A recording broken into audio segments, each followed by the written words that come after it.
Okay. I'm going to be I am recording this class for Michael. And so he has what we all know as a legitimate excuse for not being here. If you're going to miss class, let me know ahead of time, if possible. Now, if you're coming down here and some drunk runs a light and smashes your car, well, it may not be possible to contact me right away. In fact, you've got better things to do, but let us know as soon as possible. This class is the beginning sequence of pharmacy. How many of you have had any of the pharmacy classes so far? Okay, which ones? All right.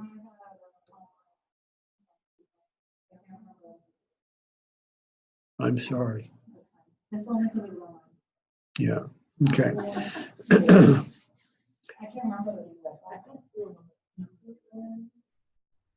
Well, obviously, it wasn't this one, unless you failed. And you don't need to say that if you did. But this is supposed to be an introductory class. We will be doing a number of different things in this class, looking at the history of pharmacy, looking at terminology that we use in pharmacy that's different from your med-term class.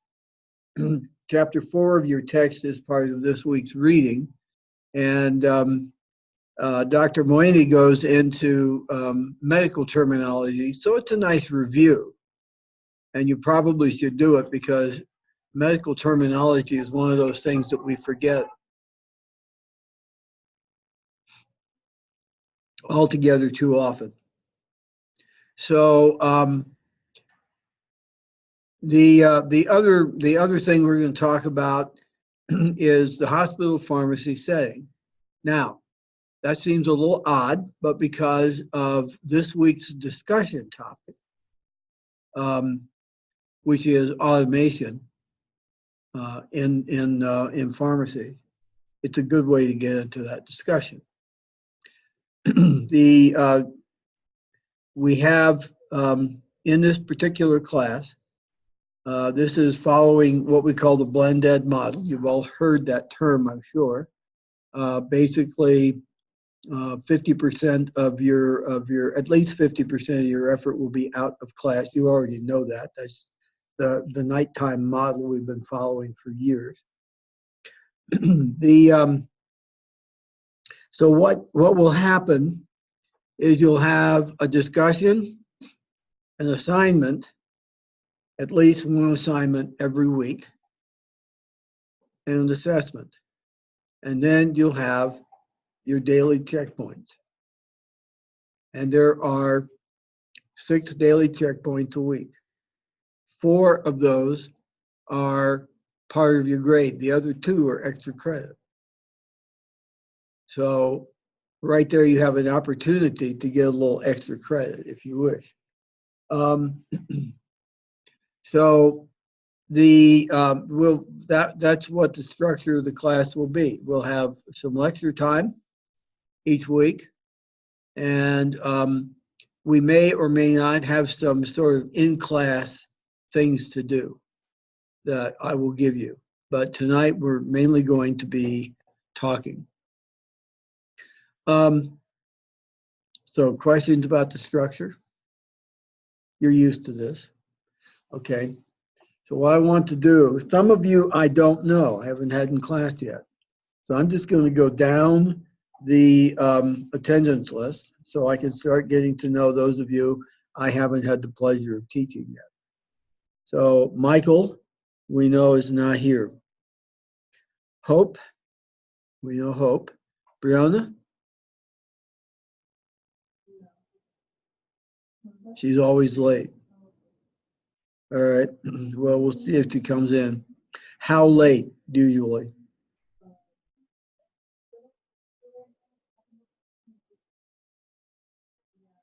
Okay. She has not contacted me, so okay. We'll wait. Larissa? Where? There, Larissa, okay. Isabella? Okay. Felicia, I see you. Maria, okay. Alicia, okay. Is that the correct pronunciation? Okay. Amber is back there. Yulisa, yeah. And Nicole, you must be down in the corner. Well, you may want to join us where you can actually see what's going on. I know these are nice, comfortable bean bags, and the chairs are awful, but you know, unfortunately, they don't make chairs for people anymore. I don't know who they make them for, other than to be stackable. So anyway, we will. I will be looking at. I have to report attendance every week. I also have to report progress every week to the school administration, which means I want to be able not to be turning your name into the administration as someone who's falling behind, because that raises all sorts of other things going on. So it is in your best interest always to keep up with the class. And one of the things, you know you're supposed to do a daily checkpoint every day. So do some of your other work. I realize some of you work, maybe all of you work. And some of you may not work, but you have kids that you take care of. And believe me, I know how much work that is. So I know you're busy, but please take the time to stay up. Your discussions, as usual, are primary post on Wednesday, by Wednesday. You can post early if you want. And then your responses by the end of the week. Assignments are all due at the end of the week. However, if you turn them in early, that won't be a bad thing. If you get them done, please do. But don't fall behind. It's very difficult to catch up. I'm sure you already know that, but catching up is a lot harder than staying up. If you have questions, you don't understand an assignment, email me. I respond to email. Occasionally on the weekend, I'll take a day off and not look at my email. But during the week, I look at email several times a day. Even when I'm not here, I will be looking at emails. So if you have a problem or if you're going to miss class, email me. Work together if you want to. I know it's not like a residency campus like CSU. You don't live in the dorm together. It's hard to get together. But if you can work together, that's okay. You will be working cooperatively when you are in the workplace. So it doesn't hurt to get used to that here.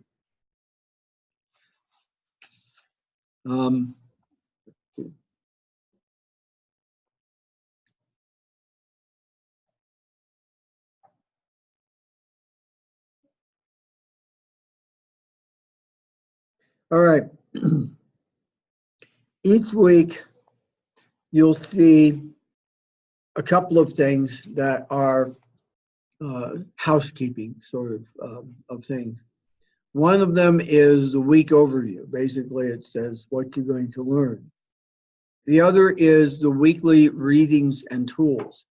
In this particular class, that's an important thing to look at because you have, it will tell you which chapters of the text you will be reading. Now, the text is located in Instructor Home under the title Vital Source ebook.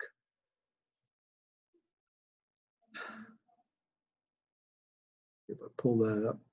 When you click on that, you then have to click again to open the book in the new window. The book is not basically very difficult for you to print. So you're going to have to read it on the computer. When I say difficult to print, if you bring it up and go to, say, the first chapter, which is the history of pharmacy, there's a whole bunch of stuff in there, some diagrams and tables that won't print. So you're going to have to do this. You're going to have to read on the computer. You're also limited to 10 pages of download at a time. So, and when you try to download it, a lot of the tables and illustrations don't come through. So you're sort of stuck with reading it on the computer. Your assignment each week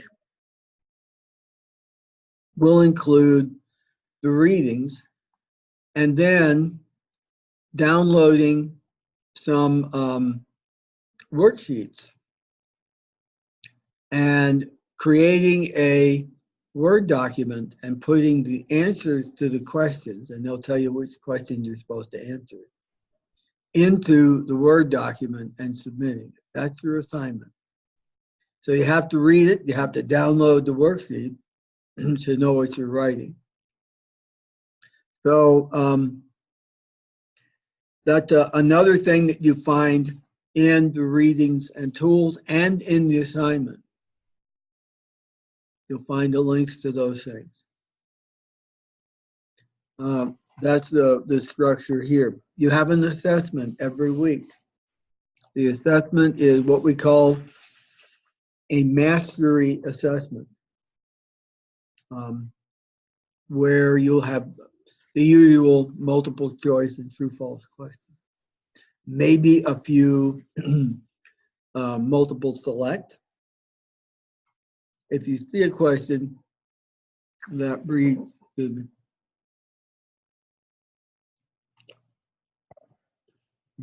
choose all that apply,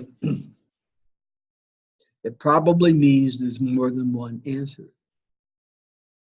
So choose them.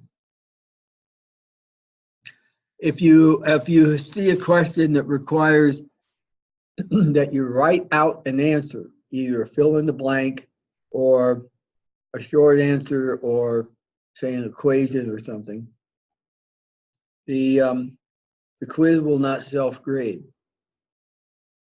It'll only grade those things that are multiple choice, etc. So I have to go back through and grade it. So don't be concerned about not seeing a grade if you've had to write out in the answer. You won't. I have to go through and manually grade. So, and I will do that fairly regularly. Let's go back to here.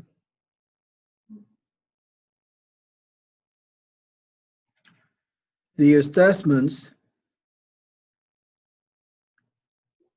are going to be, hold off on the assessments till the end of the week, till you've done everything else. The assessments currently are set for 1 attempt and 1 hour.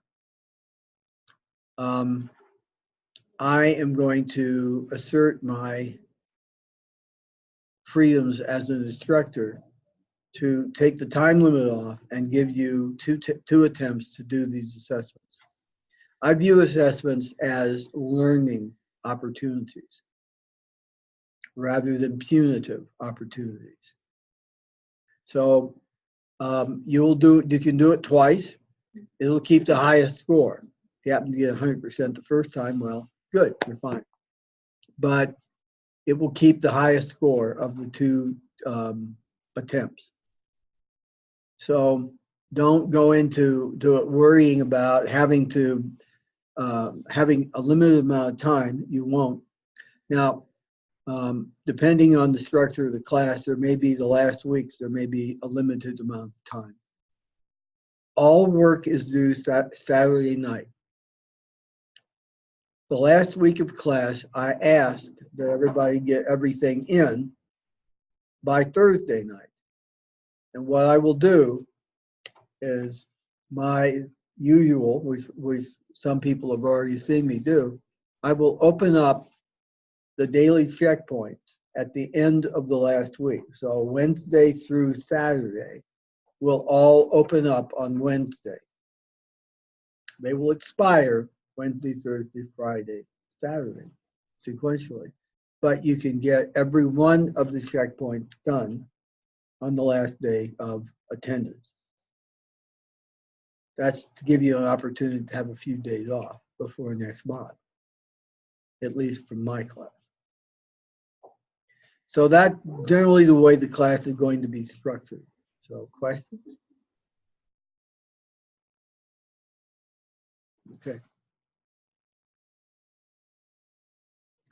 Then let's go back and look at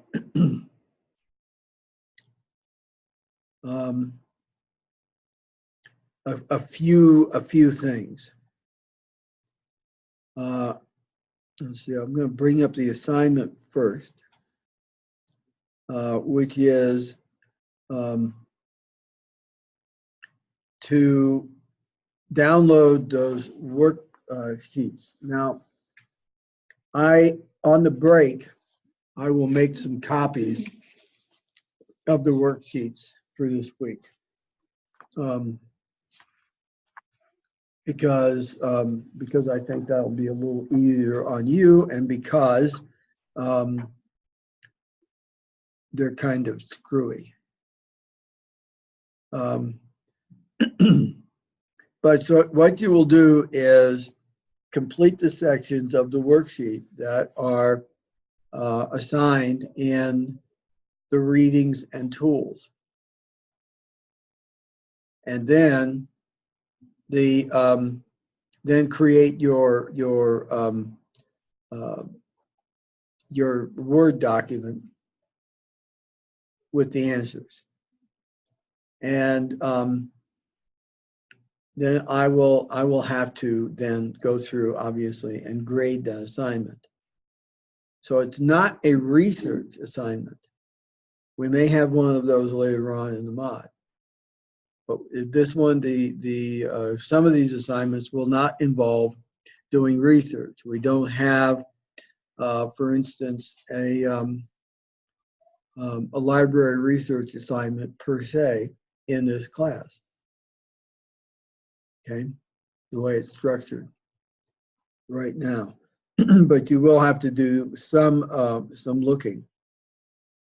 You may have to do some research for the daily checkpoints. You've all seen the daily checkpoints. Sometimes they have information in them. You have to do a little work, and then they'll ask a question. They are a little more difficult than they were many years ago when we first introduced them. So that's what's going to happen with your assignment this week. I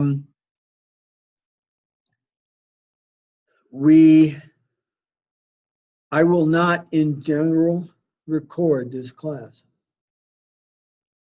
unless we have a legitimate reason that someone is out, such as the reason that Michael is out tonight. But I do not generally record my classes, and therefore, if you missed a class without a valid reason, then you missed the class.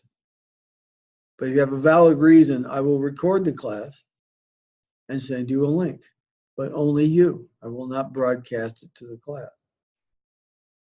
Okay, so that's how we're going to work on that this month. We're going to cover a wide range of topics, but certainly not the entire textbook. The textbook that you're going to be using now will be used, I think, in the next two in this sequence, 208 and 209. And so you'll cover most of the material in that book. Unlike the way this class has been structured in the past, we're not going to be doing a lot of math in this class. You're not going to get away from it. But we will not be doing a lot of math in this class. We will talk about measurement systems and about how they're used. And I will do some work with calculating dosages because, quite frankly, it's easy. There's nothing complicated about most pharmaceutical, well, all pharmaceutical and most medical math in general. You do more math when you drive down the street than you'll do in this class. Because when you're driving, you're doing calculus in your head. Calculus is the study of things that change, like speed. Speed is the change of position over time. And you estimate how fast someone is coming so that you know whether you can pull out or you have to wait. That's calculus. And you do it in your head. And obviously, since you're all here and alive, you do it well. So math isn't hard. You just need to follow the rules. Okay. So, structure of the class, we'll take a break at 7 for about 15 minutes. And then we'll come back and be in class until 8:30, at which time we'll leave. Okay. So let's get started. In terms of pharmacy has been with us since the very earliest days that human beings have existed on the planet. We've always been injured. We've always gotten sick. We've always looked at how to take care of injuries. Now we started, early on. This is somewhat speculation, but it has some logic to it. Early on, we probably watched injured or sick animals.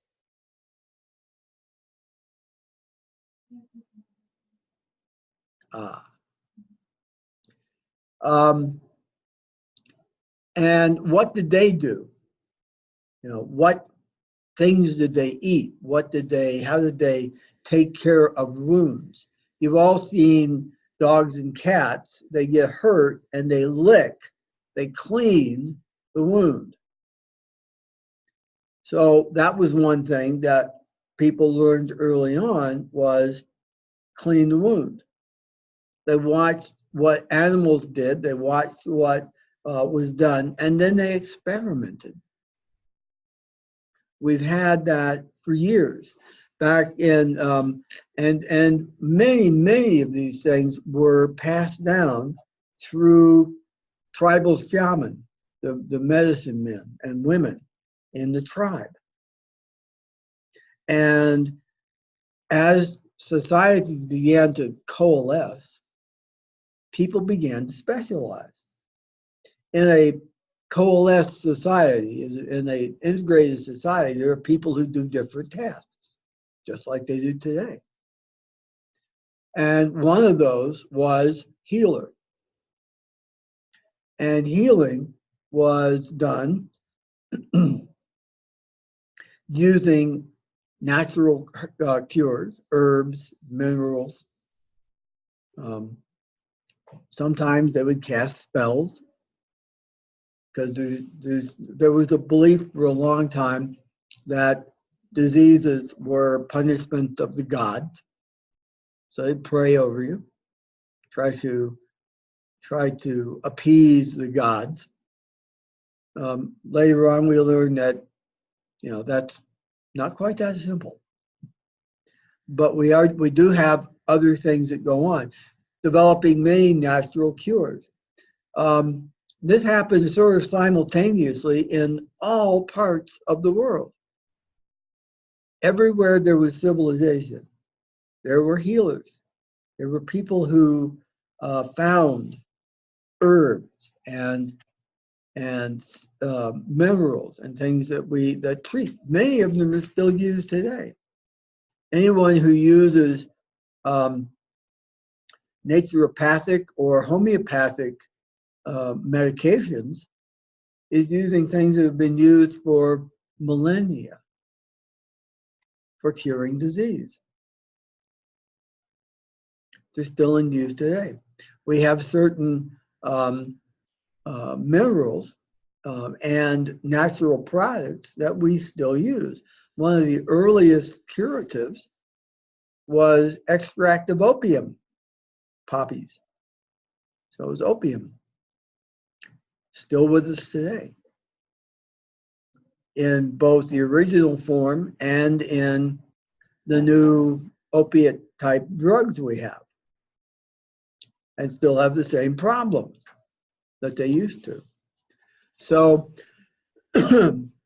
so this happened for a long time, and it was a case of, it was the Greeks and the Romans who actually put some structure to it in the West. The Chinese, the Indians, meaning Indian subcontinent, parts of Africa, parts of South America where there were higher civilizations, they all developed these things. They all have many of them and different.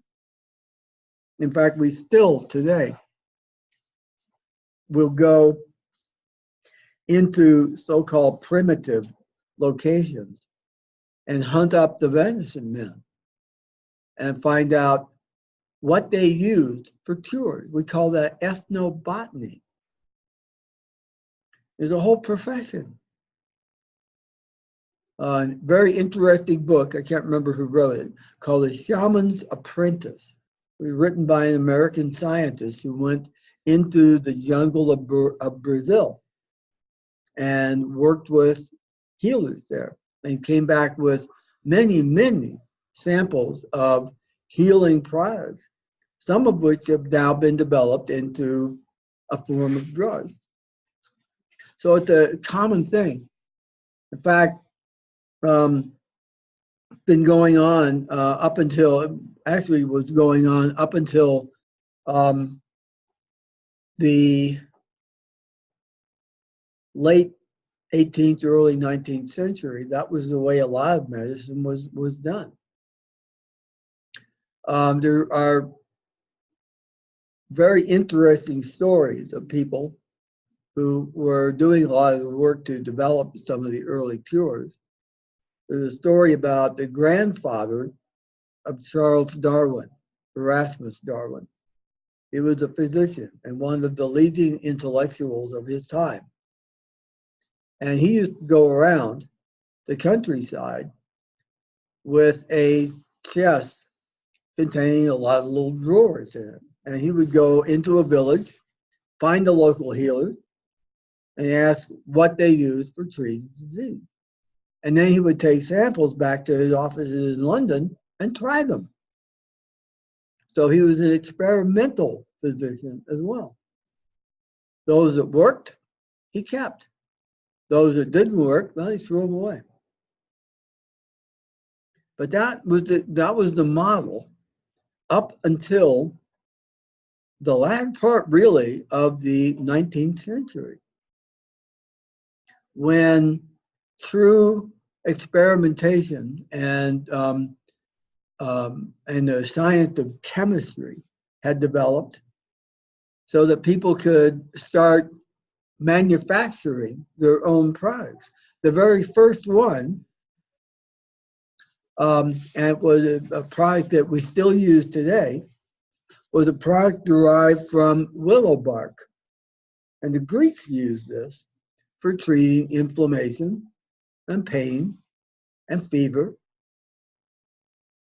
And they would use it as a ground up powder or as a, what we call an infused, what some people call a tea, but which is really something called an infusion. In other words, in water, boiling water. They would do this. The Greeks would just sort of give people things. At the time, everybody just went out and got their own. So if you were told make an infusion of willow bark for your fever, you'd go out and do that. Well, some people would use a little bit of willow bark. Some people would use a lot. There was no standardization. That didn't come until the Romans came along, and they started putting some standards to it. And they actually separated out pharmacists from physicians, from doctors. And that worked out pretty well. And the whole science of medicine really began back in the time of the Greeks and the Romans. It really took a lot of advances when, after the Roman Empire fell, Europe fell into what we call the Dark Ages. And what happened was, in the Middle East, there appeared the Prophet Muhammad, who created probably the biggest empire the world has ever seen. It was also a very flourishing scientific state. And medicine flourished under the Arabs.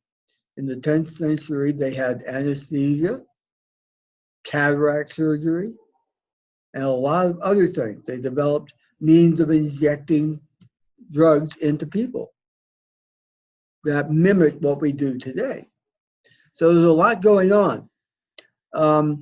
That when the Renaissance came along in Europe, the Europeans started interacting on an intellectual level with their Arab counterparts, their Islamic counterparts, and got all this information now into Europe. And so, in many ways, while Europe was struggling just to feed themselves, science was advancing in other parts of the world. The same thing was going on in India and China. And we know this because we have some old writings from both places that talk about cures that were developed. There is, actually from the Middle East in general, we know a lot of work was going on. About 1500 BC, an Egyptian papyrus was written, which has come to be called the Ebers Papyrus, after a man who actually purchased it from an Egyptian merchant in the 19th century, which has 850 cures in it. This is from 1500 BC, 2,500 years ago, well, 3,500 years ago. So these things have been around a long time. The Chinese and Indians developed their own systems of medicine. There were other systems of medicine here in the Americas at the time. We know all of this from many records, written records, as well as oral records. And we also know that many of those cures today are still used. When the Portuguese and Spanish came to the Americas at the end of the 15th century, they discovered that the South Americans had a cure for a disease which at the time was ravaging Europe, malaria. And the cure was in the bark of the cinchona tree. Quinine was the drug. And it became, this powdered bark became the third most valuable commodity to go to Europe from the Americas after silver and gold, because it was curing the disease of malaria. The malaria was quite a killer. We still, by the way, have about 500,000 kids a year die in Africa from malaria alone. So we have never beaten the disease. And in fact, quinine is now useless because all the malaria that we know is resistant to that drug. So now quinine's one purpose is as a mixture for alcoholic drinks, gin and tonic, vodka and tonic. Except that, a little hint, for those who have issues with cramping, I mean, leg cramps or any other kind of cramps, tonic water is probably your cheapest cure. It is a mild muscle relaxant. So we can still use this stuff medically. In fact, many people use it. Many people will drink tonic water for cramps. People that have things like restless leg syndrome and leg cramps at night, which can be pretty unpleasant, use that. So there's still some things that we do. But in the late 19th century, a chemist working for the Bayer Corporation in Germany was interested in finding a way to help his father deal with his very, very extreme form of rheumatoid arthritis. And his father was in constant pain and was hardly able to move. And so the product that was used was this extract of willow bark, something called salicylic acid.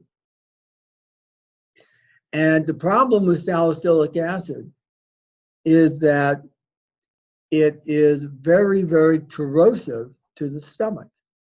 And you can't even eat food to protect your stomach. And so his father had a choice: painful rheumatoid arthritis or painful ulcers. So this chemist, whose name was Felix Hoffman, said, well, maybe I can change this stuff and make it less painful for my father.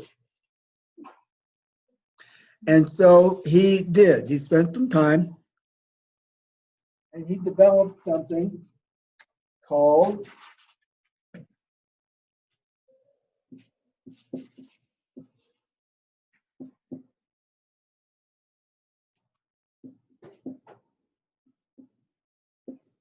acetyl salicylic acid and gave it a name, aspirin. And it became the biggest selling product ever. It still is one of the largest selling drugs on the planet. And this is nearly 150 years later. So what he did was he proved one thing. You could take these products, some of which were pretty nasty. By this time, we were using all sorts of natural products. We were treating heart disease with extract of foxglove called digitalis, which is a pretty nasty drug, pretty dangerous drug. We still don't have anything better than digitalis for treating congestive heart failure. Just have other things we can add to it. We have a product that's used for dilating the eyes. Your ophthalmologist will use that when he dilates your pupils. It's an extract of the belladonna plant. It was called belladonna because the Romans used to use this stuff, and they put it in women's eyes to dilate the pupil, and that was a sign of beauty in ancient Rome. Hence the name belladonna, beautiful woman. So this name has come down to us today the same way. So we use a lot. There's a lot of products out there that we still use that we have not been able to improve on. Nature's pretty clever. But acetyl salicylic acid was so much better because you could take it and have it. If you ate some food, you had no stomach problems whatsoever with this drug. And he basically created a portion of what is today's pharmaceutical industry. At the same time, a man by the name of Ehrlich, Paul Ehrlich, so this is Hoffman.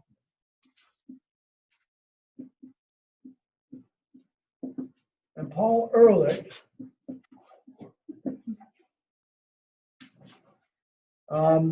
was a physician who was interested in curing another plague in Europe, syphilis.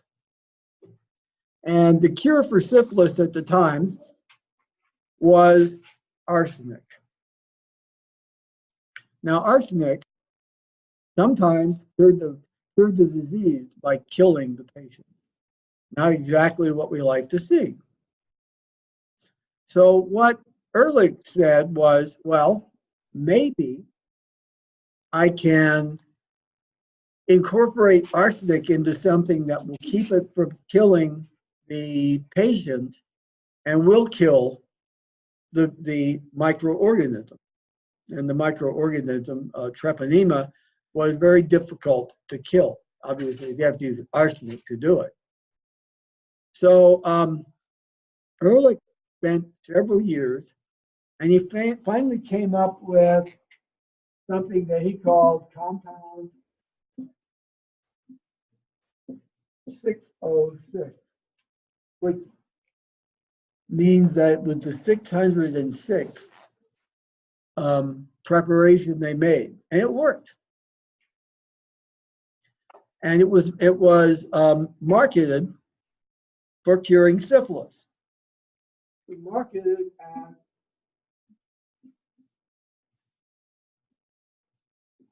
Salvarsan, which is an early example of marketing hype.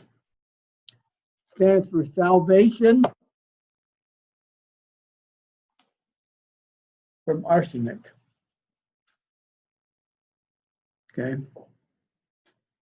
And it worked. Problem is, it was also very, very toxic. I mean, shoot, arsenic. The drug would be absorbed by the organism, preferentially. It would kill the organism. And when the organism was killed and picked apart by the immune system, it released the arsenic. So we still have a problem. Salvarsan obviously is no longer sold. We have other drugs. But what that said was that we have two examples now where chemistry has produced a better treatment for a disease. And this essentially set the pharmaceutical business in motion and eventually evolved into what it is today. Now, about the same time that Ehrlich was doing this, which was about a decade after aspirin was invented, two pharmacists in Philadelphia were looking at how they can make large amounts of aspirin, because the way pharmacies worked at that time, if you were told by a doctor to go get some aspirin, you went down to the local pharmacy. At that time, they called them apothecaries. Went down to the local apothecary and said, I need 100 aspirin tablets. And he'd say, come back tomorrow. And he'd make them by hand. They had molds and stuff. They had devices that makes it a little easier. It's done by hand. We still have those today for specialty preps. But when we make these things by hand, it's labor intensive and takes some time. So he'd mix up some stuff, put it into the mold, close the mold, heat the mold to dry things out and set the tablet, and then open it up. And so it was expensive and time consuming. And what these two guys, whose name was Silas Burroughs and Henry Wellcome, wanted to do was make a machine that would make thousands of these things a day or more. And after several years of effort, they made a machine that would do this. Well, Philadelphia in the late 19th century was not exactly the commercial center of the world. So they moved to London, which was. And they opened up a manufacturing plant on the east side of London, in the city of Dartford. And they made these machines, and they made this machine started pumping out aspirin, and it was sold as Emperin. They pumped out so much aspirin, and Burroughs was quite a salesman.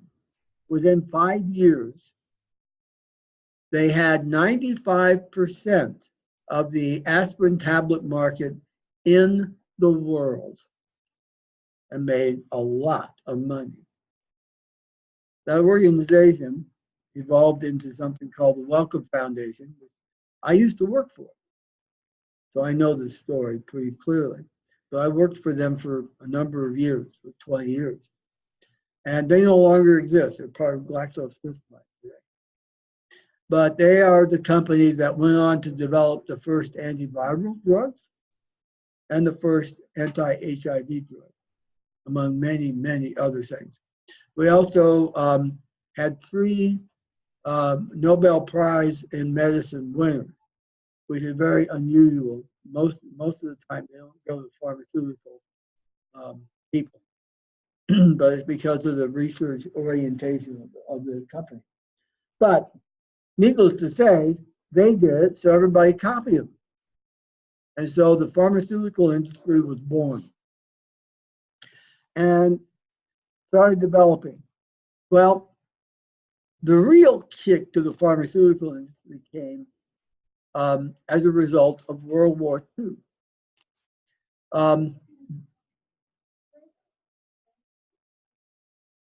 Burroughs and Wellcome, you mean? Okay.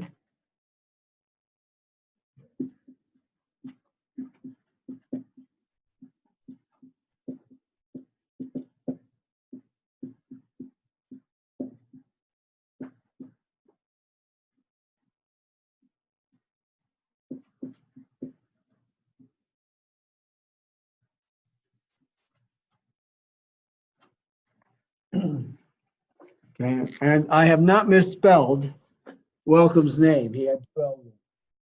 Okay. So those were the two, Silas Burroughs and Henry Wellcome. They formed the Burroughs Wellcome Company. And they were very, very successful. It evolved into something called the Foundation because Wellcome, Burroughs died young while he was traveling, and Wellcome not owned the entire company. He put everything. And for many years, the company was privately owned by that foundation. And as a result, they did things that we could do. We had a lot of work done in tropical medicine. We had diseases that we worked on in the world, in Africa and other places. Now all of that's gone because SmithKline, and that legacy doesn't exist anymore, unfortunately. But they invented it. They also had the name tabloid, which you're probably familiar with in terms of the newspaper at the time. But tabloid was their trade for their tabloid product. In fact, the tabloid brand is still on a number of products. So those guys really set the business. During all this time, I started off talking about another thing, treatment for syphilis. Infectious diseases have always been the biggest killer of mankind. More people die in war of infection than anything else. And so there's always been a quest for something to cure infectious disease. What we don't, our generation don't know, is a time without antibiotics. But I talked to my father, is still alive, and his youngest brother died of a disease that none of you've ever had, diphtheria. You've probably never seen it. Or you take it, DPT shot, prevent you from getting diphtheria. Right. We don't hear about it because we don't have diphtheria outbreaks anywhere in the world. We've beaten the disease, but a lot of people die. In fact,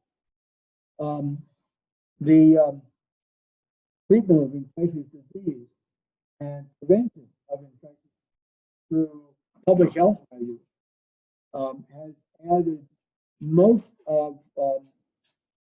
is responsible for most of the increase in lifespan that we saw.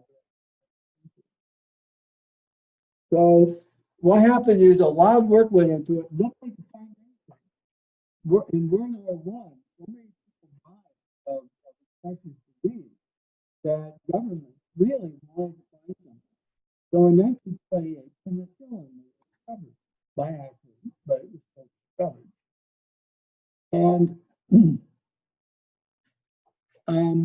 And the government said, okay, we need to have this. And it took the pharmaceutical, penicillin was very, very difficult to make in the beginning because it was discovered in bread mold. I used to see my family that eat all these bread and get to their health. They never bought them. I don't blame them, but they wouldn't. But the bread mold is a horrible disease, and so it took a lot of work. The story is that a scientist working for one of the pharmaceutical companies in the Midwest was at a farmer's market one day, summer, and he saw this moldy cancer, and he bought it and took it back to his lab, and it turned out to be a high penicillin. Penicillin comes from mold. Most of our antibiotics come from mold or similar organisms. The mycins, cycling, all of these are of mold species. The newer drugs, which we call instead of antibiotics, antimicrobials, are synthetic. But the original discoveries were synthetic.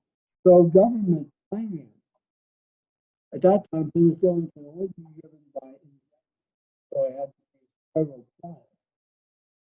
So government actually financed the building of the very expensive sterile press facility manufactured penicillin in the war. And after the war, the companies still had these facilities. But just because war stopped, doesn't mean the diseases went away. So we've carried on the pharmaceutical industry that really developed after World War II. And it kept on going until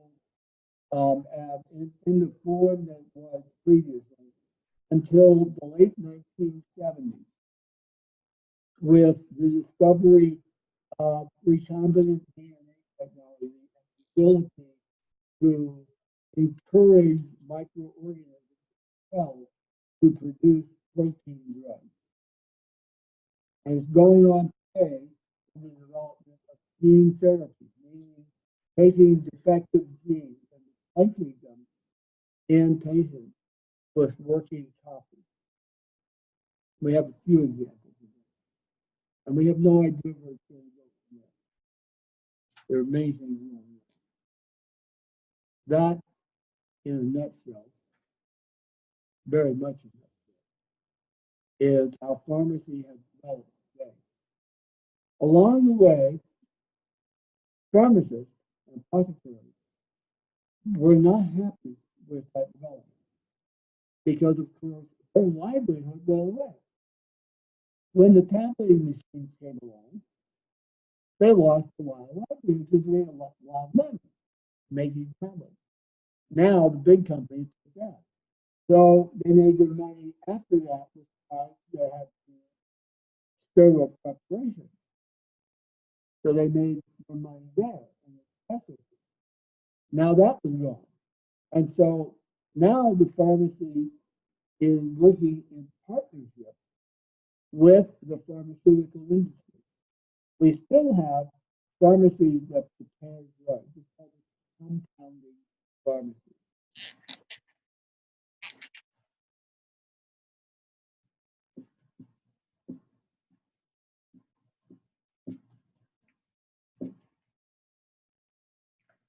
These are people who prepare drugs that are not available generally. This could be a special form of a drug that, um, that is not made by another company.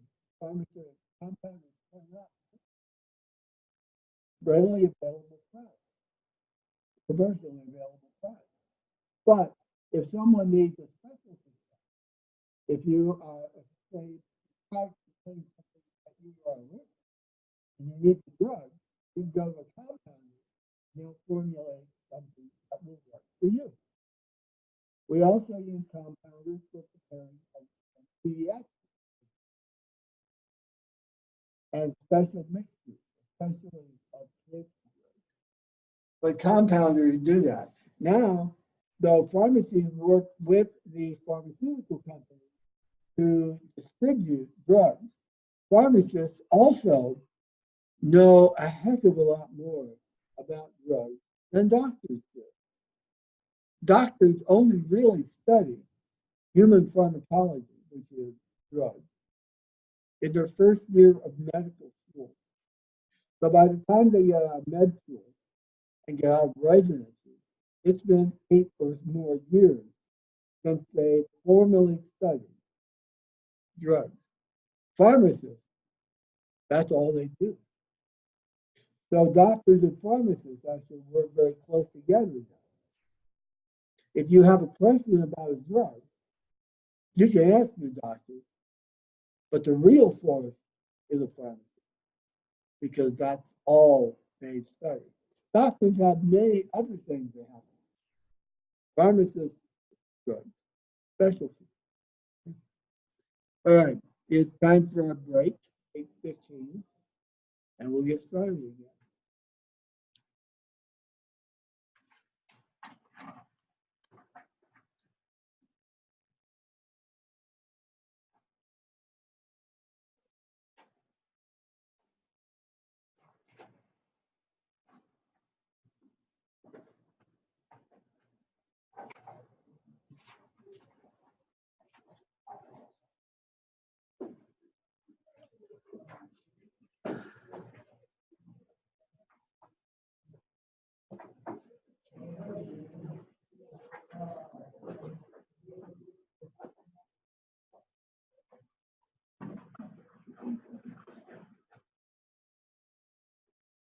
On a student, and then it was their turn to practice on me.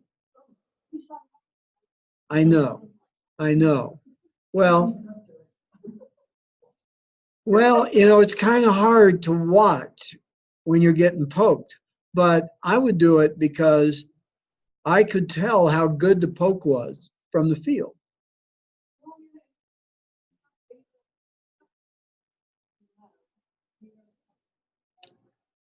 Yeah, I sort of figure it's fair. But I used to let students draw my blood after they had a number of successful sticks. I didn't teach phlebotomy. We had an excellent phlebotomy teacher, and when we, so when her students were there, and she told me that that they knew what they were doing, I didn't even mind getting blood drawn. Pardon? If I'm here, I will not guarantee that I'll be here, but yeah, I don't mind that. You know, you cannot learn to draw blood or give an injection without doing it to a human being. When my sister was in medical assisting school many years ago, and they had her practicing giving injections to oranges, and I don't understand that because an orange can't say ouch. Yeah, yep. But yeah, but it depends. Pardon?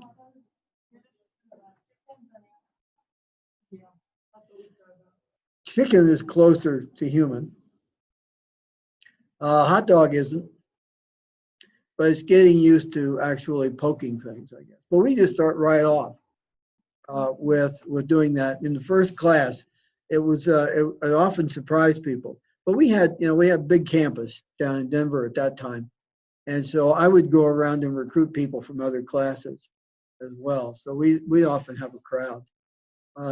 But I enjoyed that class, and I don't mind the prospect of having of people poking me. I don't mind it too much. Um,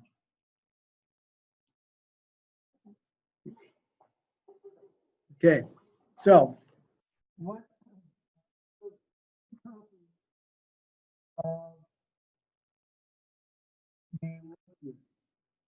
from the president? I made copies that day. There's a so I made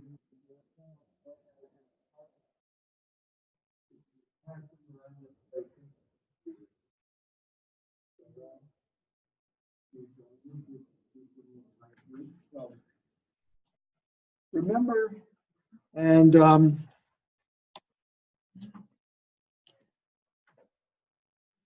so Michael, I'll have copies for you on Wednesday. So the what we will do now is actually talk a little about terminology. And I'm going to bring up a PowerPoint. Yes. Yes, and what you do is just put it in a Word document and submit it. Yeah, just the answers, it's fine. Okay.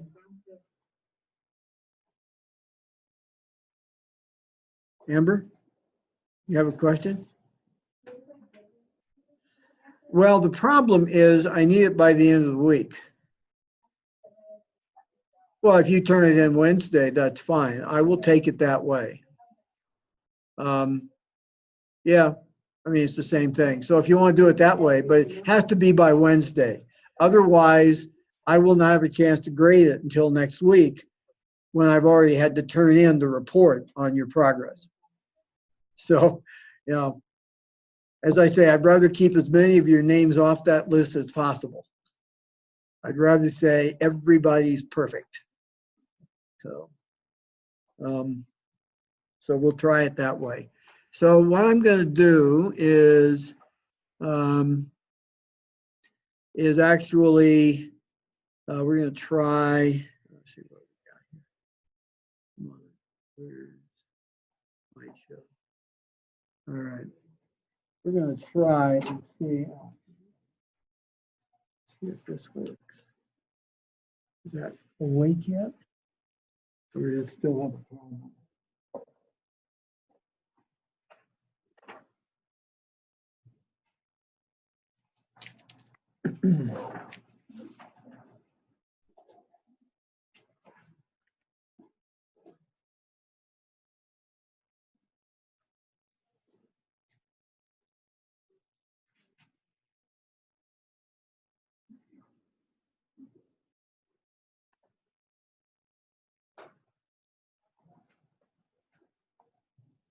Okay. That isn't on.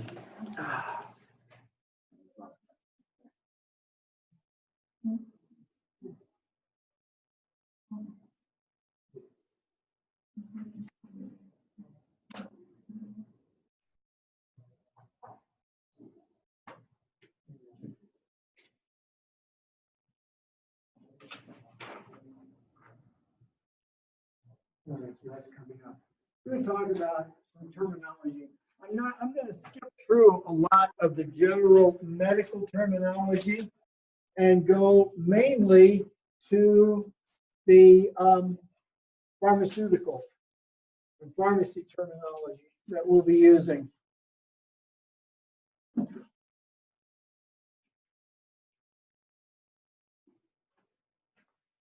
right, good. That's there.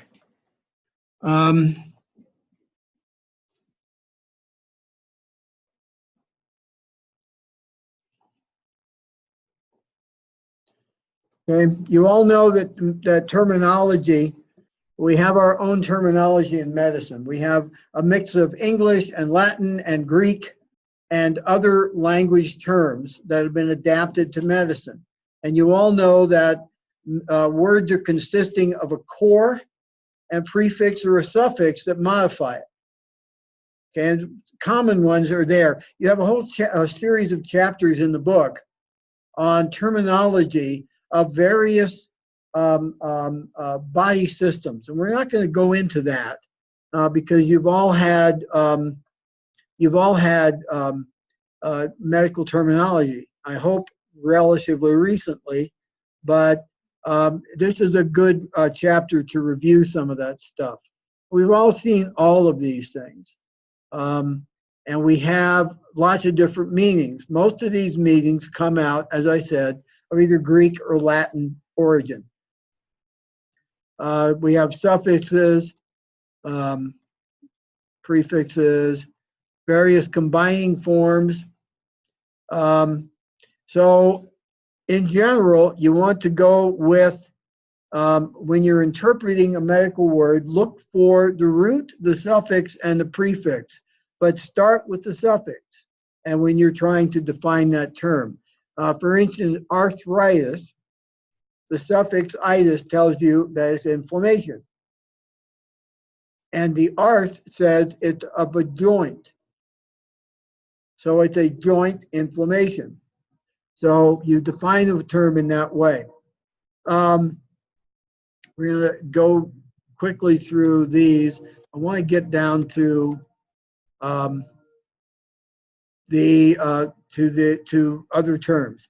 We use a lot of not just those terms, but abbreviations, and we use them generally, but we also use them a lot in the pharmacy and writing prescriptions, and interpreting those abbreviations is what we need to be able to do to be able to properly read a prescription or a measurement.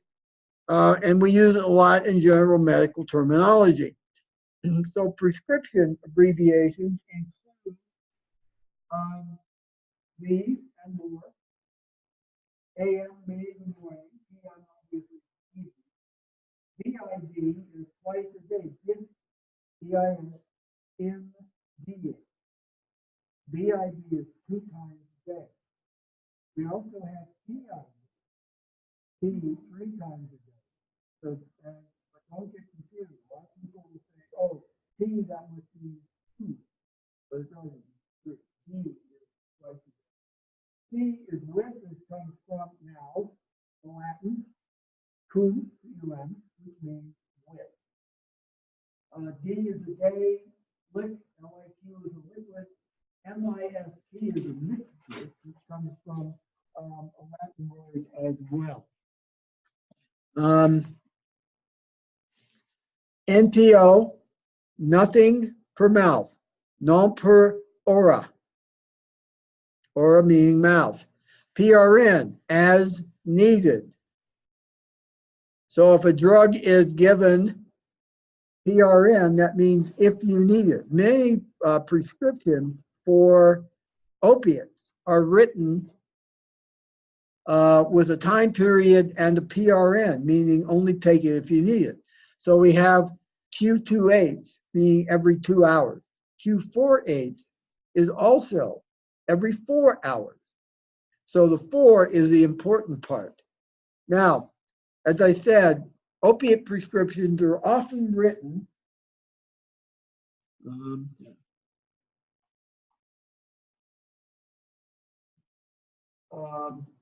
Q4H PRN, meaning if you need it. Doesn't mean take it every 4 hours. It doesn't mean take it every 4 hours or when you think you need it. It means take it every 4 hours if you need it. Many people confuse that. RX it also means is a term we call by a different name. RX equals something we call the superscription.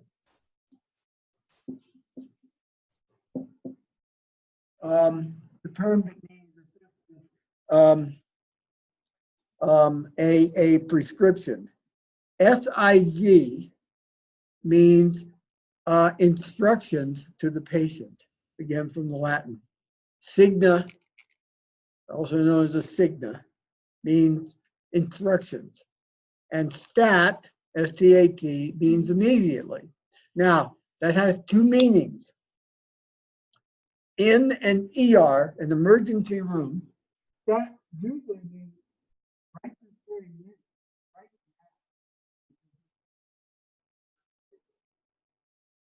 that in a hospital means as soon as you get many medications are given on schedule. You see the Q2A, Q4A. A doctor will write that. A hospital will define a clock time for those medications. So if something's to be given every 4 hours, the hospital will define that means at noon, 4 p.m., 8 p.m., midnight, 4 a.m., 8 a.m., or it might be a different, but it will define what those are. And that's because nurses and medication givers don't have time to go back and look at all patient records and see when the last time the patient had. So in the chart, it will say this patient gets the next med at, and it will say a time. And that's when that medication will go out. So stat in that case means outside the normal rotation. So if a patient is in pain and you're not scheduled to get a medication for several hours, the doctor may order a painkiller on a stat basis, which means will happen. So there are two different ways that that's interpreted in a hospital setting.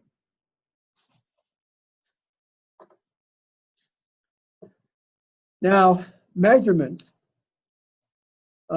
Those are not by any stretch all of our abbreviations. I'll go back and give you some more later. Abbreviations in measurement are depends on the form of the drug. Solid dosage forms are often given in weight measure, gram or milligram, which is 1/1000th of a gram, or a microgram, which is a milligram is abbreviated mg. Microgram, mcg, is 1,000th of a milligram or a millionth of a gram. Milliliter is a volume that we use interchangeably with cubic centimeter, or cc. When you look at your injection class that you took, the syringes you used could have had milliliters or cc's or both written on them. But a cc and a milliliter are exactly the same volume. FL of fluid. And that can be an oral fluid or it can be an injectable fluid. Okay. Medical abbreviations that we might see in, in the pharmacy include AIDS, include astigmatism, which is a visual abnormality, BP for blood pressure, okay. Ca is calcium.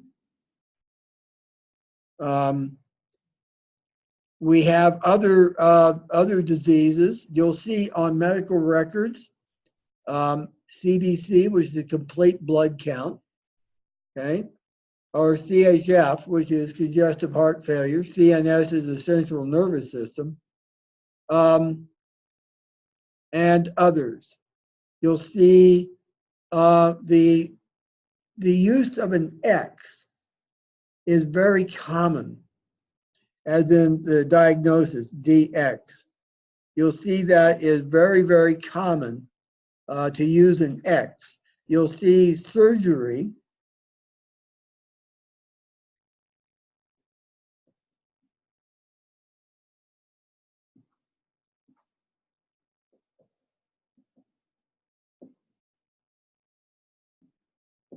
We use that as a shortener. Medical history often is just abbreviated HX. When we're talking about surgeries, SX. We've already seen the RX. So we have some of these others that you've already seen in other places. In terms of prescriptions, it's not unusual to see something like growth hormone, DH, as part of a prescription. You might see some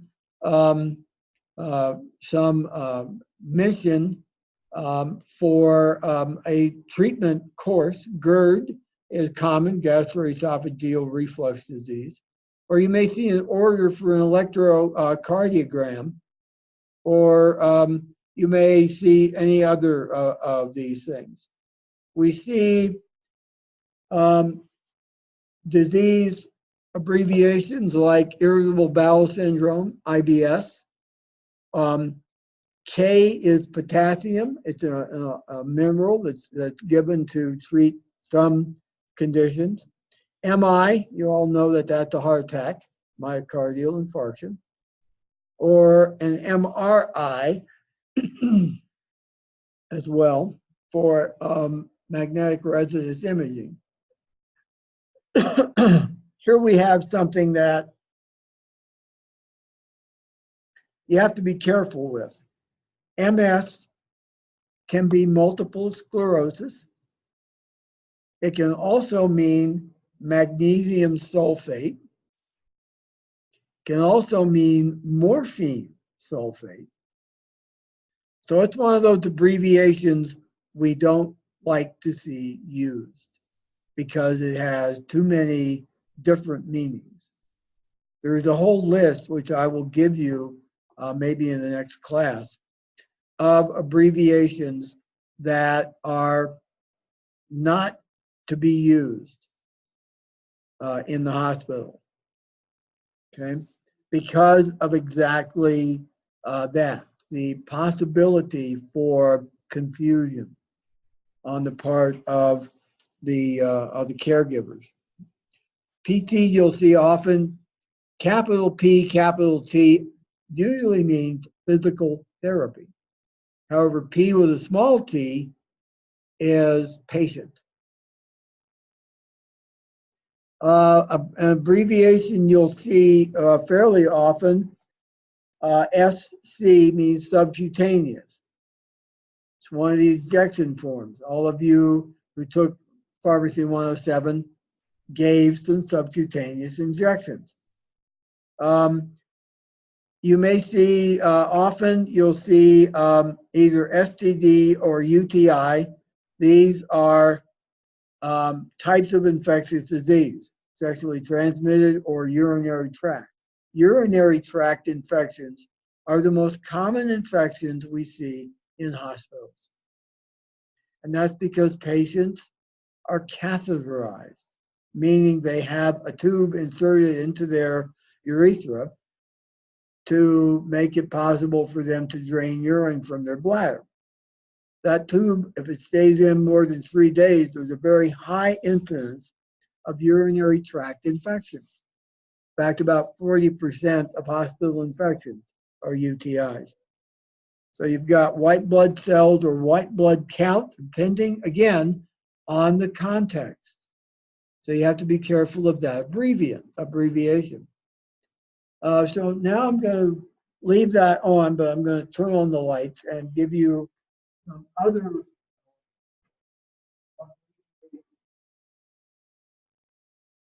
that we use in the pharmacy. Some of these you may have seen.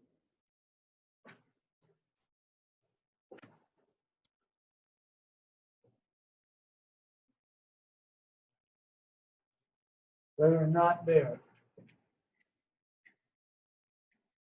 We've got QD, which is 1 time per day. You've got, and this is where you get some confusion, QID is 4 times per day. This is the language you see on prescriptions. We'll look at a few prescriptions later in this, another time in this class. But QID is 4 times a day. So you have to be careful when you see those two abbreviations. You've got HS, which means bedtime. HS is one of the few English-based abbreviations. It means hour of sleep. Okay. You've got PC, which does not mean politically correct. What it means is after eating. And you've got AC, which is before eating.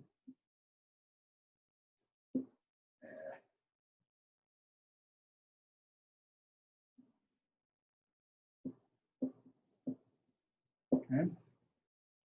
Sometimes they're going to be accompanied by a time. You might say 1 hour PC, being taken drug 1 hour after eating. There are reasons for that. Some drugs, like tetracycline, need to be taken on a stomach that is acidic. And so you want it after eating, because otherwise the drug is not absorbed. It just passed through the stomach and you cannot have it. So there are always reasons. Other reasons might be that the reason you're taking a drug might be that it is after while eating or just after eating, is that it might be very hard on stomach. Some of our non-steroidal anti-inflammatories, like aspirin and ibuprofen, are very hard on stomach. So you want to take it with food. You might also just see someone say take it with food. But there's a reason for these. So that's some other abbreviations that we actually see when we are looking at prescriptions. Others are couple of things I want to point out. And I'll talk a little about the measurement system in a minute, but there are hundreds of abbreviations. So I want you to be aware that we have that you have to learn a lot of these. I can get you some documentation about them. We also have routes of administration. PO, which is by mouth. Okay. SL, sublingual, meaning under the tongue. This would be a solid dosage form that you do not swallow. You let it dissolve under your tongue. When I was visiting my father this weekend, he had some vitamin B12 tablets that he did not swallow. He put them under his tongue. They dissolved in his mouth. Most of us, when we take vitamin B12, if we take vitamin B12, simply swallow it. But he has a special formulation. Okay. And there are some drugs that we take that way. There's a form of of Claritin, the antihistamine, that is taken and just filled under the tongue, let it dissolve before dissolving happens. Okay. So we have that. We have buccal, which is often abbreviated BUC, which is between cheek and gum. Okay. A lot of lozenges are taken that way. Things like cough drops. We all know they are not. And like them, but those are routes of administration. Other routes of administration. Top is topical, meaning on the skin. We do this with things like triple antibiotics, right? Or some medicinal creams that you might take. A lot of athletes will use something like aspartame, which is a cream formulation of aspirin that you rub onto the joint and muscle and help alleviate the pain and inflammation. Right. Okay. Injectable routes, you all know, IM, intravascular.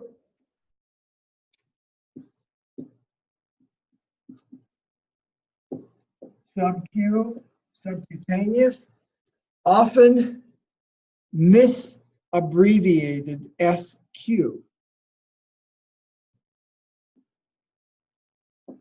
Or subcutaneous. Subcutaneous.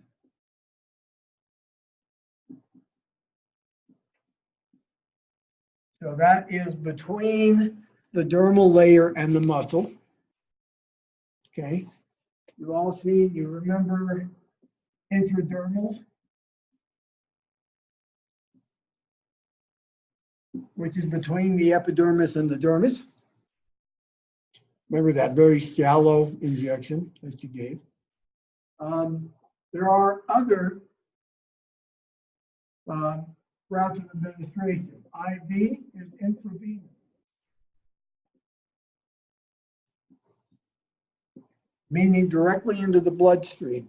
It is the fastest way to get a drug into the human body, because essentially it is circulated through the entire body in less than 2 minutes. Okay. We have a few others. IC can be intracardiac or intracavitary, meaning directly into the heart, which sounds kind of scary, but we do that in emergency procedures in the ER, injecting adrenaline directly into the heart. to shock the heart into action. It's a very brute process. You just see someone literally going slam with a fist with a syringe in it directly into the heart. And it's a long deal. So it's a scary thing to watch.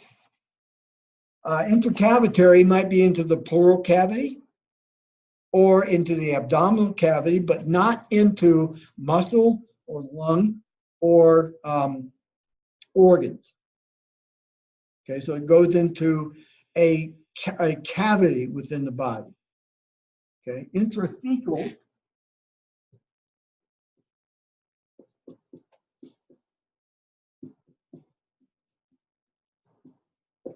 is directly into the spinal column. Those of you who may have had a spinal injection if you were when you were giving birth to a child, an epidural, that's an intrathecal injection. So you know that it's also not a very comfortable experience. Okay, I'm told. I have no experience with that. But those are different kinds of injections, and all of these can appear on a medical order.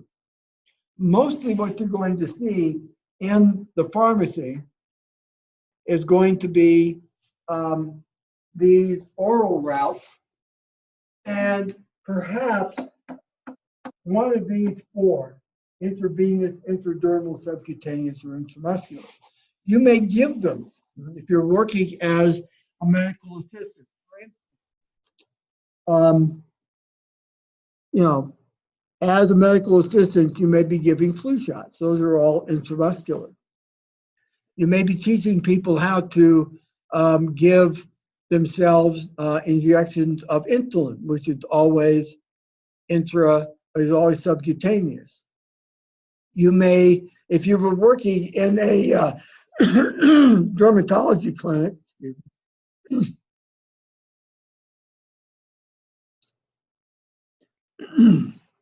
you may have to give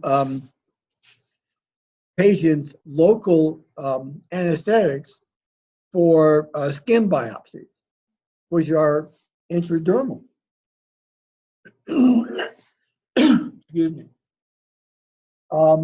You're unlikely as a medical assistant to give an IV. However, some of you may go on to nursing school. We have quite a few of our students who do that. You will learn how to set an IV. Rarely will you give any of the others, the intrathecal or intracavitary. Those require very special training. So you rarely do that. But you'll see all of the rest of these. So that's a few of other kinds of administration. Now I'd like to talk a little about abbreviations of for calculation purposes. Okay. So I'm going to erase. Is that all right with everyone? By the way, I'm writing on the board. You want to take a picture of whatever? Just tell me. Technology is good. May as well make use of it. That's okay. Nothing was too on the board. Am I afraid?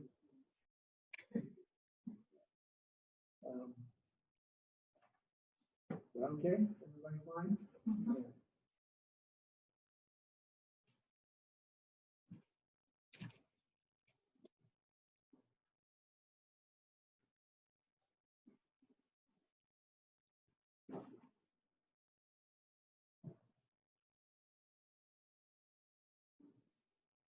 All right.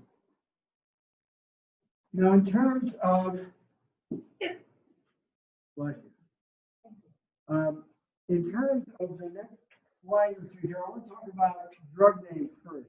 drug names, there are really um,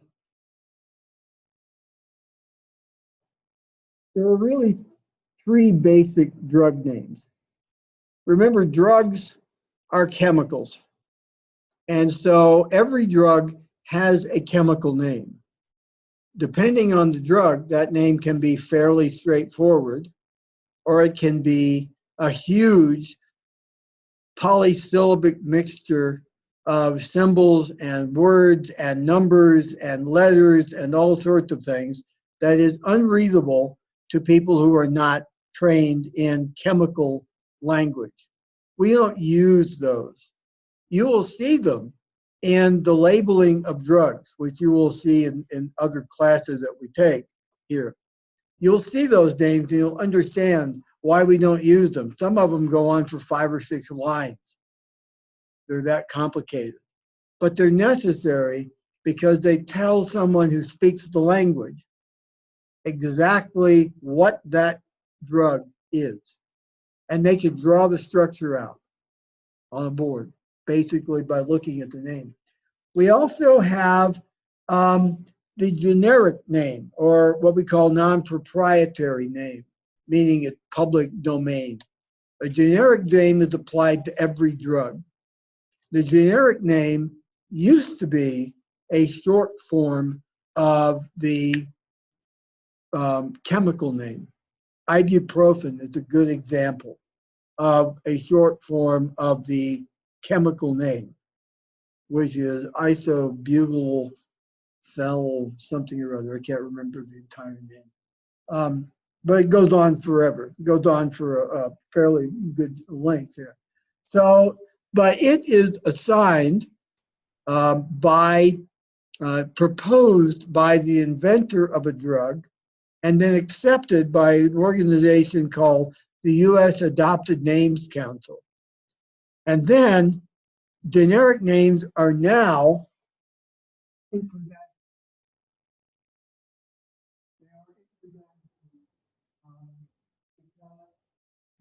drug industry is international medicine. That hasn't always been the case. For Tylenol, which you all know, the generic name in the United States is Urea.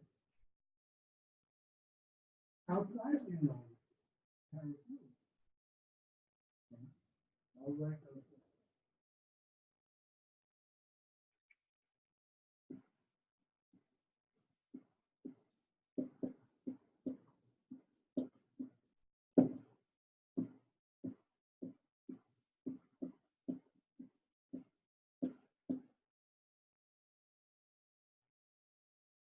But nowadays, generic names are international. So that the generic name here in the United States is going to be anywhere else in the world. But the generic name is what we call a non-proprietary name because it is not owned by anyone. It's public property. A trade name, however, is a name given to a drug by a manufacturer. It's trademark, which means it is the sole property of the trademark owner. So in the case of here, we have acetaminophen paracetamol. This is actually the generic name for the trade name Tylenol. Now, I put a R there because that means it is registered with not only the U.S. Patent Office, Patent and Trademark Office, but the European Trademark Office, and registered under a number of worldwide treaties all over the world. So what that really means is that I could go into my garage,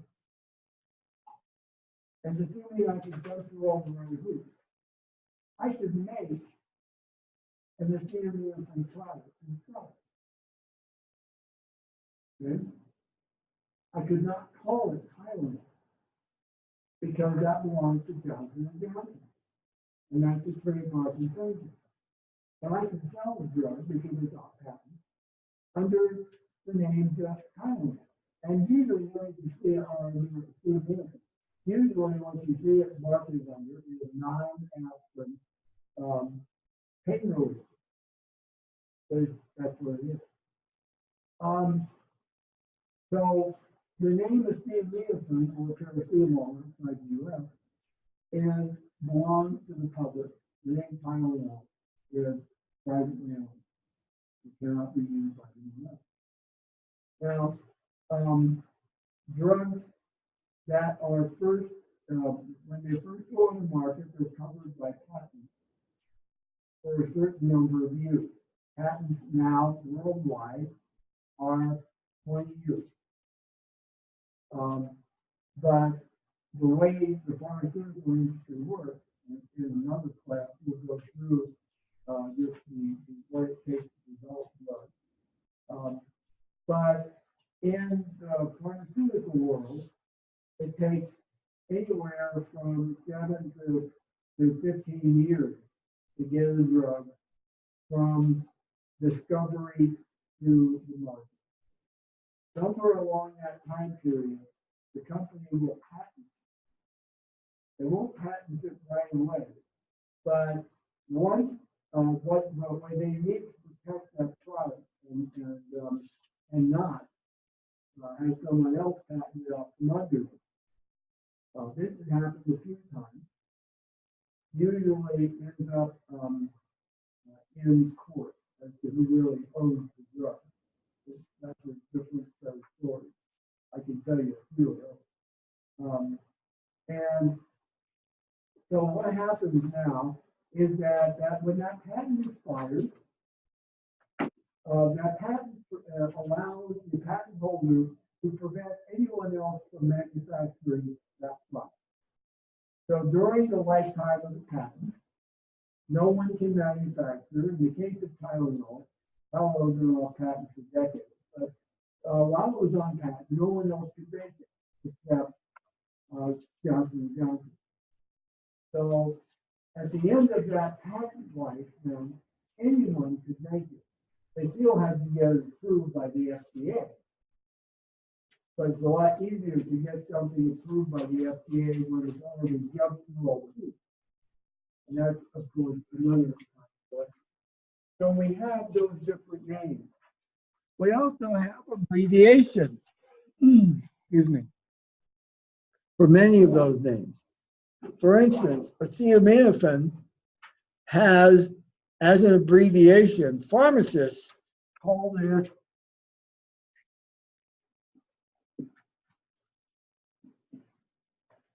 which is an acronym for the actual chemical name of acetaminophen. It's not used officially, but it's what we all call it. You have to leave.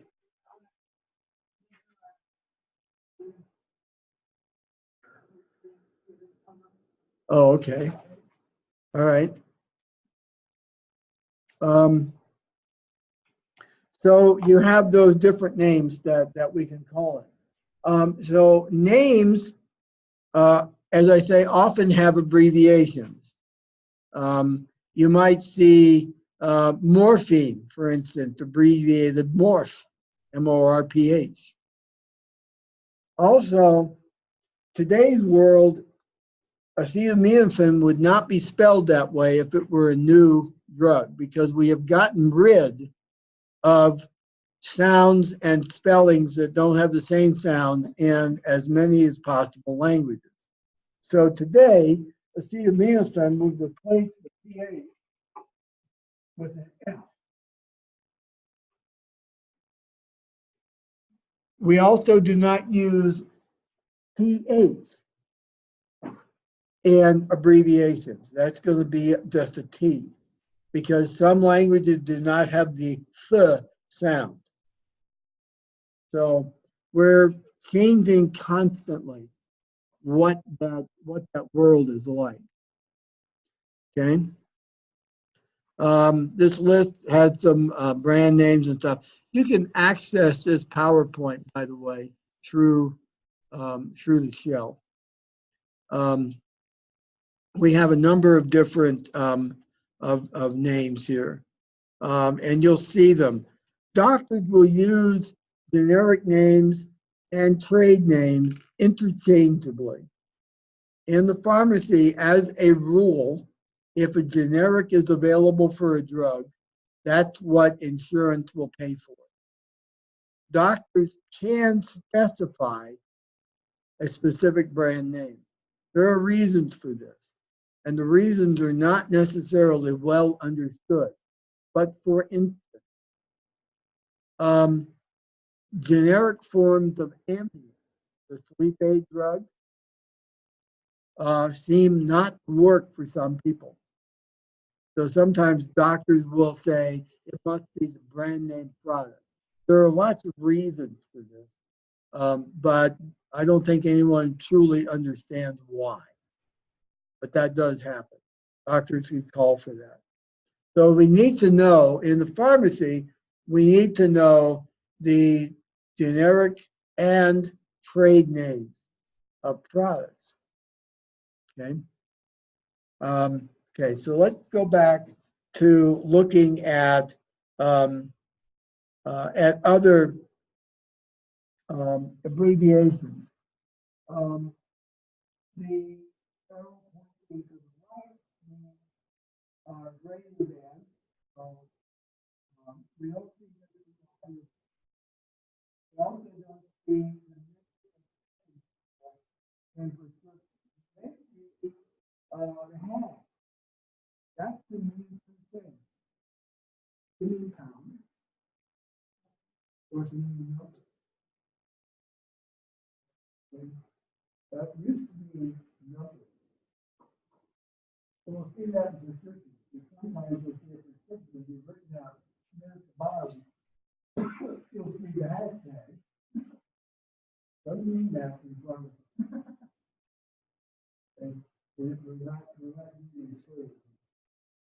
You'll see the hashtag symbol and then a number.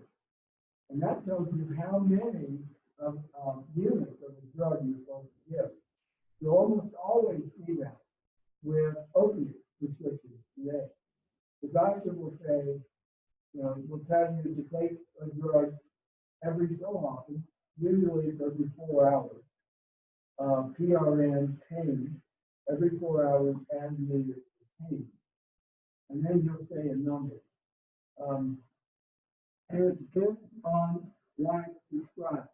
For instance, most dentists who can prescribe drugs will, after extraction, will give you a vitamin prescription, but they'll usually limit it to 6 tabs. So you can only take so much drug. Okay. So you'll see that. So sometimes you see that. Zero with the line through it does a couple of things. It might mean none, or as often as not, it's to differentiate the zero from the capital O, so that you are not making a mistake as to the spelling of a word. So there's lots of ways that these things can be used. So let's kill that, and I'll put up some more description.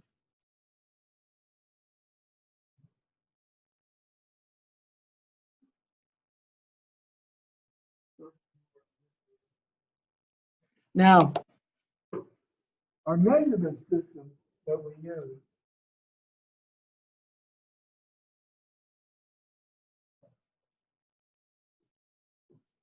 are primarily the metric system.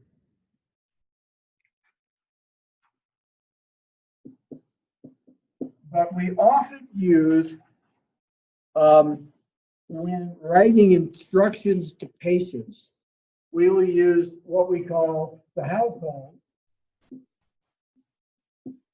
or here in the United States, U.S. customer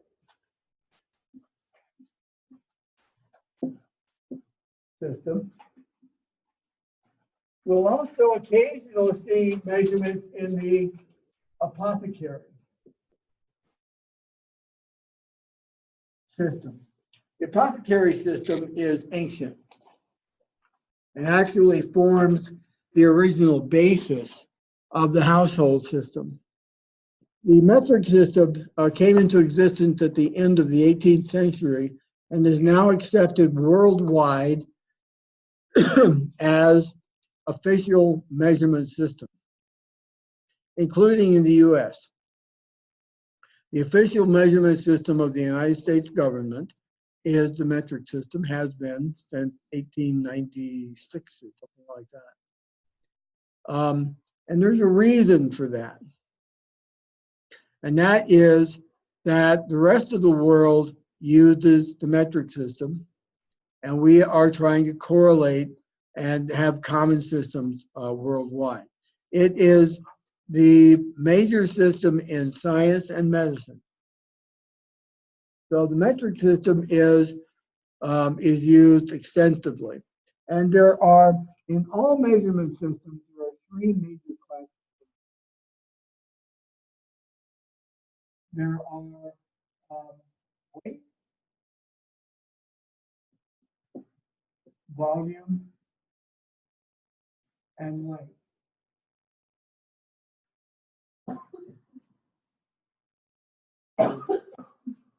Now, in the pharmacy, we don't use a lot of length measurement. We all know that when babies are born, we measure how long they are, how much they weigh. What we're looking at is how they compare with the average. Are they way above, way below? It's length. We also occasionally have to work with length of tubing that goes from a drug source to a patient. So we will use length only occasionally in the pharmacy. However, weight and volume are used all the time. The metric system is a system that's set up in what we call decades, powers of 10. So there are abbreviations for every level of 10. So there's an abbreviation for the basic unit. So there's an abbreviation for 10 times, 100 times, 1,000 times, a tenth, 100th, 1,000th, both sides. Okay. We use a very limited number of those in the pharmacy. So our basic weight unit is the gram, which is abbreviated G. And we use also the milligram, which is abbreviated mg. And there are 1,000 milligrams in a gram. We also use the microgram, which is abbreviated mcg, which is 1,000 of a milligram. So it's 1,000,000 of a gram. We use this for drug dosing. Some drugs, most drugs are dosed in a number of milligrams. But some drugs are so potent that we dose them in micrograms. And now we have some drugs, protein and other biological products that are so potent, they're dosed in fractions of micrograms. Okay. So you'll see these used regularly. Patient may receive 25 micrograms. Drugs that are very potent, like thyroid drugs, insulin, levothyroxine, or digitalis, are dosed in micrograms amount. Okay. Volume, the basic volume is the liter. And we always, in the pharmacy and in medicine in general, abbreviate liter with a capital L. To distinguish it, the small l could be mistaken for a 1. So we have to distinguish it. Part of our abbreviation protocols in medicine is safety, safety, safety. Okay. The other we use is the milliliter, which is abbreviated M capital L for the same reason. Okay. And there are 1,000 milliliters in a liter. So milli means 1,000th of. Micro means 1,000,000th of. So those abbreviations are important to know. The length is the meters, abbreviated M.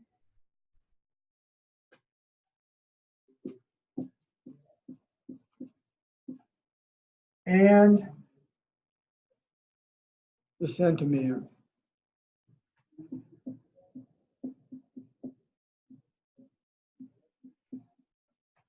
Or cm, which is 1/100th of a meter. And we also use the millimeter. Occasionally. Mm, which is 1,000th of a meter or 1/10th of a centimeter. Okay.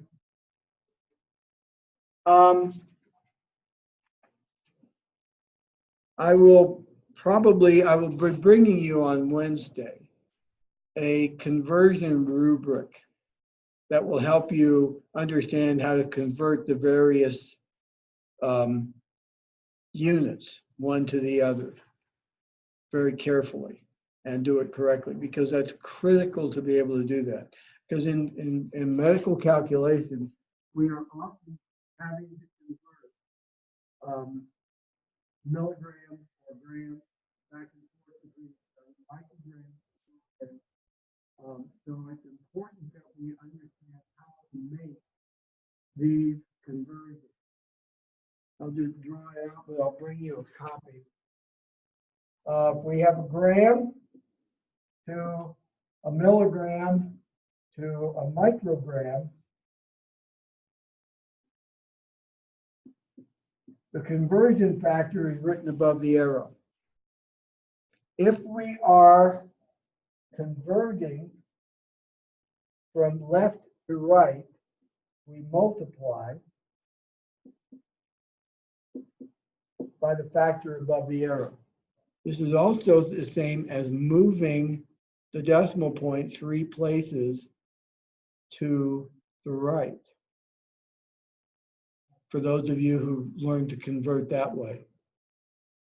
If we're going to the left, we divide by that same factor. So if we want to know how many grams are in a milligram, we divide by 1,000. So 1,000th of a gram in 1 milligram. Okay. The U.S. household system, we have ounces, abbreviated OZ, and pounds.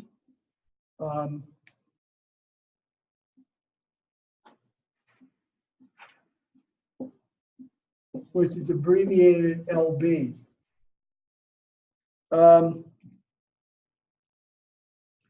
We will not often use them, but what we have is an ounce is approximately 30 grams.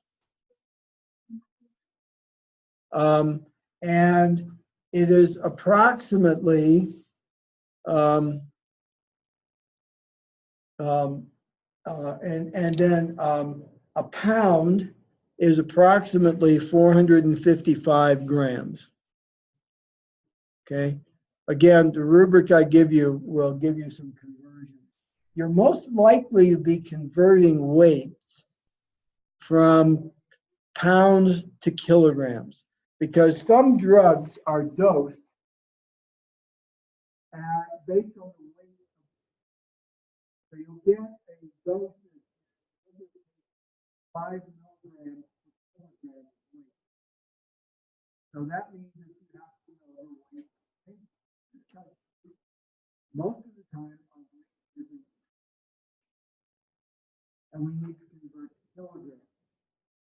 Let's go back up here. Kilograms. We have a kilogram for kg, which is 1,000 grams. So we can add to this little rubric here another layer, kilogram. So one kilogram equals 2.2 pounds. So if you were trying to determine the weight of your patient in kilograms and given the weight in pounds, you would divide by 2.2. So if you were told that your patient weighed 66 pounds, you would divide that by 2.2 and come up with 30 kilograms. Okay? You can do the math later to see that I'm right. I advise you, I do a lot of math in my head. I'm generally pretty accurate, but I do make mistakes. Check every figure I give you. I have been known to make mistakes. So I expect to be caught out when I do. Pardon? I said 66. Yeah. Yeah, 66 divided by 2.2 is going to be 30.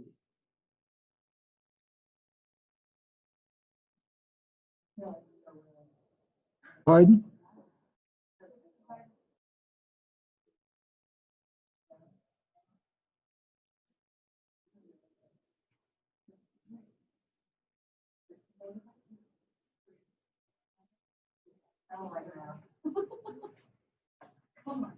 No.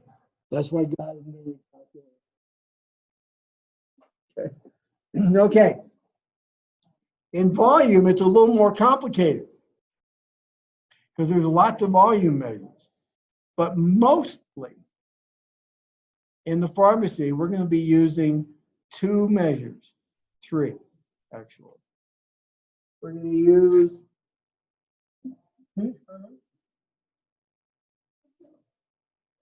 which is abbreviated and 3 teaspoons is a tablespoon, or PBSP. Do not use the cookbook multi-cabinet. Write it out if you preferably write it out. PSP and TBSP. Because people are sloppy when they write multi-cabinet things, and I wasn't saying. Right? So we use that. The other one is ounces. So this is 3 teaspoons, and then there's ounces, or OZ, which is 2 tablespoons, or 6 teaspoons. You know what can you do? When we give dosing instructions to patients taking liquid medication, although it's changing for sure,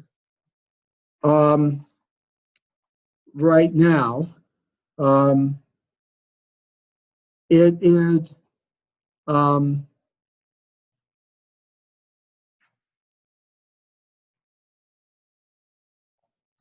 although things are changing right now, many people do not understand milliliters. So what we have is the teaspoon converts back to 5 milliliters, approximately. It's actually 4.8, but 5 is close enough. Most people do not know what 5 milliliters looks like. So we call them teaspoons, and we give them a device to measure that teaspoon. Because if they go home and take a teaspoon out of their drawer, what they call a teaspoon, it's not the same.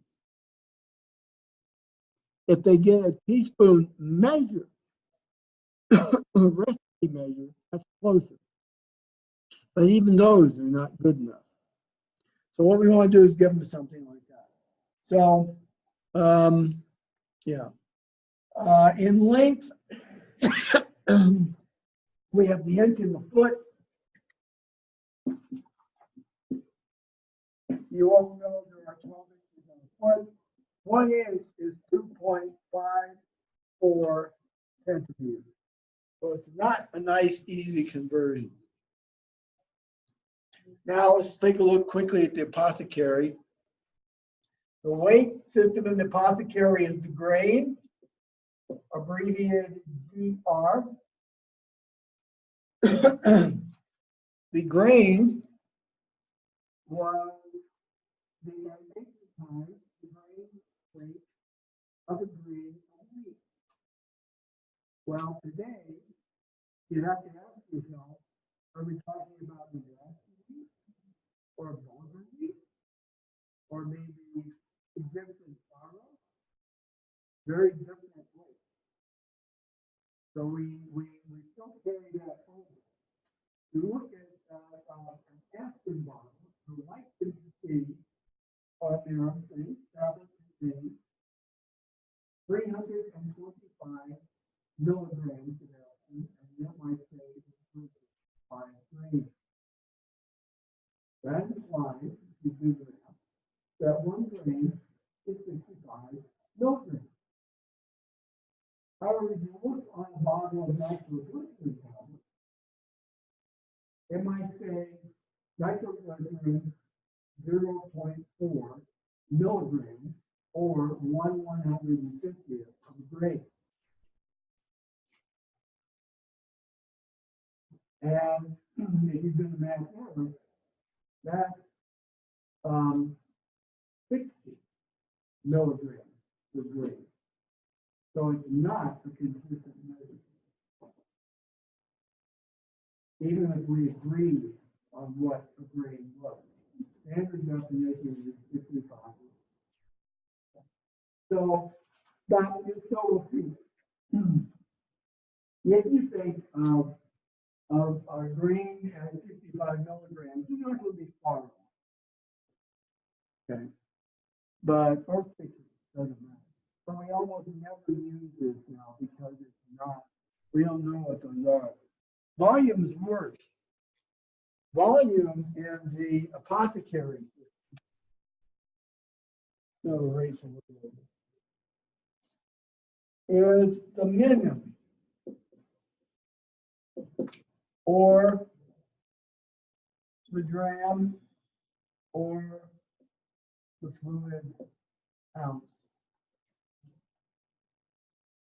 The fluid ounce is the closest that the apothecary system comes to any other. It's essentially the same thing as an ounce in the household. The minimum is a drop. And again, a drop from what? A drop from the standard eyedropper is one size. But a drop from the fire hose is a much bigger size. So we've actually tried to standardize it and decide how many minimum to a milliliter. And depending on your source, it's either 15 or 16 or 20. So the answer is we don't use that. The fluid ounce is a pretty good measure. A gram is an eighth of a fluid ounce. So that one at least calculated. But we don't use them. So we don't use the apothecary system is gradually disappearing. But you will still see. And now it's time to close up. Great question. So if you want to get busy and do the assignment, as Amber would like to do, and turn it in on Wednesday, that's fine. But you're gonna have to read both chapters to do it. Okay? So, if there are no further questions, I'll see you guys on Wednesday.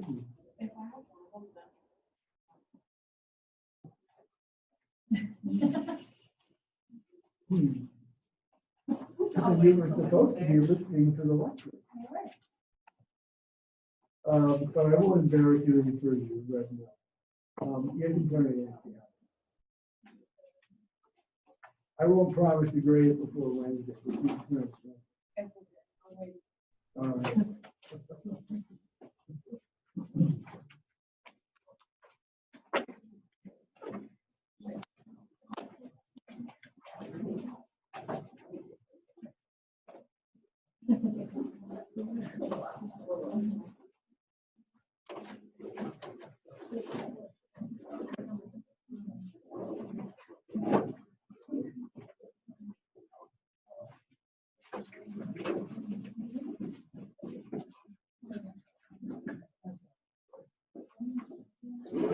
Bye-bye.